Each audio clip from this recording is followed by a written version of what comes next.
Roxani Tantong. So this is the continuation of El Filibusterismo. So this lecture is we're going to make a comparison of the novels of Dr. Jose Rizal, which is the Noli Me Tangere and El Filibusterismo.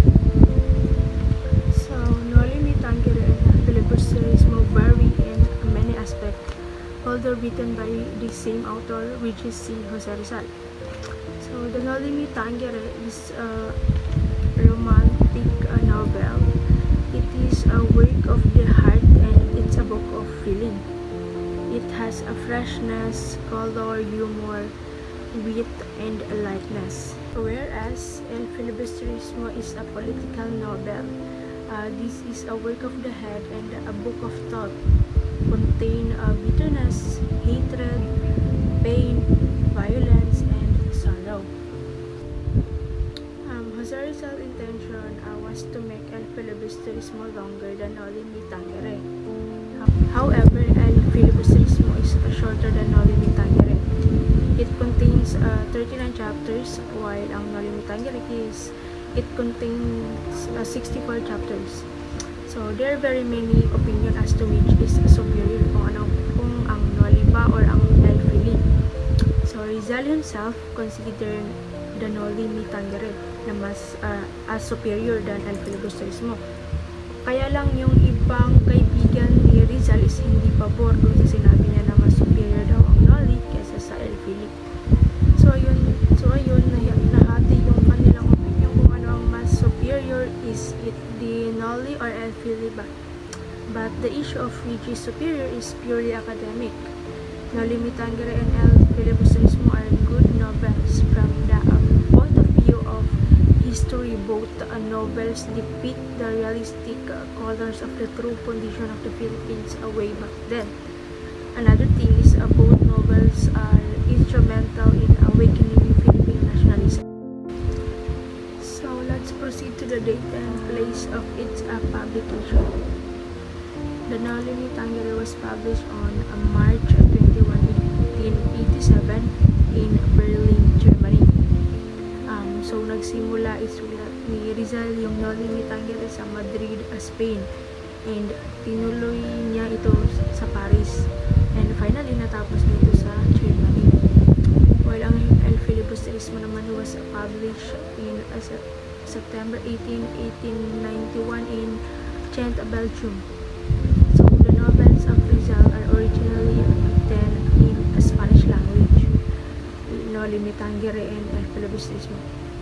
Now if we are going to translate it in English language, Noli Me Tangere is the social cancer, while ang El Filibusterismo naman is the reign of greed. And if we are going to translate it in Filipino language, ang Tagalog ng Noli Me Tangere ay huwag mo akong salingin, and ang El Filibusterismo naman is ang paghari ng kasakiman. Right now, let's proceed to its genres. So as I mentioned earlier, na ang Noli Me Tangere is a romantic novel. Okay, so exposing the real situation of the Philippines way back then. While ang El Filibusterismo naman is a political novel. It is a story of revenge and revolution. So how about the concept of the novels? So the concept of Noli Me Tangere is to work pacifist. Okay, so choosing peaceful reforms through education. Okay, so if we're going to recap the story of Noli Me Tangere, mas pinili ni Juan Crisostomo Ibarra na ipagpatuloy na simula ng kanyang ama na si Don Rafael Ibarra na magpatayo ng paaralan dahil yun daw yung magiging solusyon sa problema ng Pilipinas way back then. While ang El Filibusterismo naman, ang concept naman nito is to work for revenge about the suffering of Filipino people and about sa family ni Simon. Okay, kaya lang sa bandang huli hindi nagtagumpay yung plano niya. So if we're going to recall the story of the novels, dun sa may end ng Noli Me Tangere, na ang akala nila or yung akala ng tumutuliksa kay Juan Crisostomo Ibarra ay patay na siya. Ngunit ang namatay pala ay si Elias. So ayun, nagbalik ulit si Crisostomo Ibarra sa nobelang El Filibusterismo. So after 13 years na pagkamatay ni Sisa at Ilyas, bumalik si Juan Crisostomo Ibarra sa kwento ng El Filibusterismo as Simon. So siya yung mag-alahas na nagbabalat kayo. So ang plano niya dun is maghiganti, ipaghiganti yung naranasan niya at yung nangyari sa kanya sa kwento ng Noli Me Tangere. So may dalawang rason si Simon or si Rizal kung bakit kailangan niya maghiganti. Una, para mabawi niya si Maria Clara na nasa kumbento.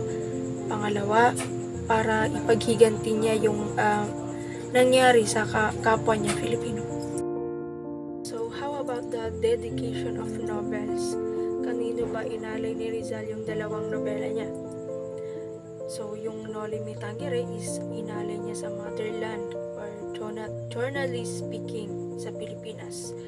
And while ang El Fili naman is he dedicated his novel to the three market priest or yung tatlong paring gumbursa na si Father Gomez, Aburgos at Padre Zamora.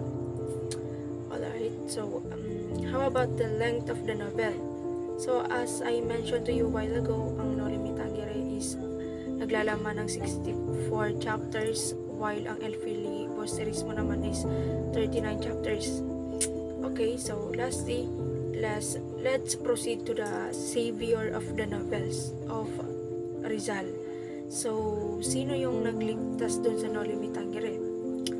So, ang nagligtas nito is walang iba kundi si Maximo Viola.